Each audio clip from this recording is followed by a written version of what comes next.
بسم الله الرحمن الرحيم السلام عليكم ورحمة الله تعالى وبركاته ومركله إيه برنامجيني aan kaga jirnay dhacdooyinka ugu la yaabka badan dunida hadaba daawadayaal caawa waxaan ku soo qaadan doonaa dhacdo aad u la yaab badan oo ka dhacday dhakhtar ku yaala dalka Mareykanka hadaba qisadan ayaa waxa u dhacday sida tan 16 gabdhood oo ka wada shaqeeya isbitaal ku yaala dalka Mareykanka ayaa dhamaantood hal mar uurqaaday taasoo la yaab ku noqotay dhammaan dadkii kala hawlgalayay isbitaalka hadaba 16 gabdhood oo ka shaqeeya isbitaal ku yaala magaalada Mesa ee gobolka Arizona ee dalka Mareykanka halkaasoo ay mar qura ku wada uuraysteen 16 kalkaaliso tiradaas ayaa ah boqolkiiba 10 mid ka mid ah guud ahaan kalkaaliyaal ka hawlgala qaybta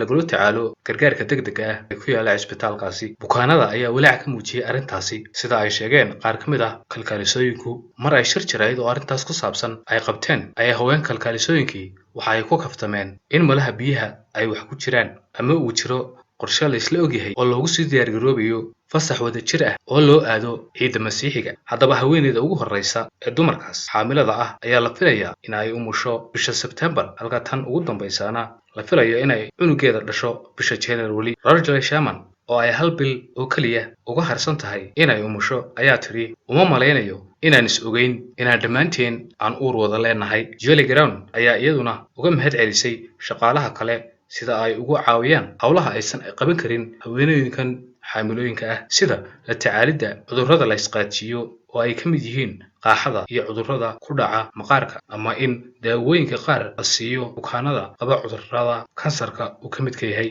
haddaba shaqaalaha ayaa toddobaadka soo socda si wada jir ah xaflad barxadeed ugu qaban doona dhammaan haweenkaasi kalkaalisooyinka ah ee uurka leh ka hor inta aysan u bixin fasaxooda dhalmada ee 12 toddobaad haddaba daawadayaal qisadan ayaa ah tii ugu la yaabka badnayd ee aan aragno taasoo ka fajicisay maan ummadda caalamka ku nool aadna loo hadalhayay haddaba barnaamijkan mid la mid ah inta aan ku kulmi doono waa maxamed lixle oo idin leh assalaamu calaykum waraxmatullaahi tacaala wabarakaatu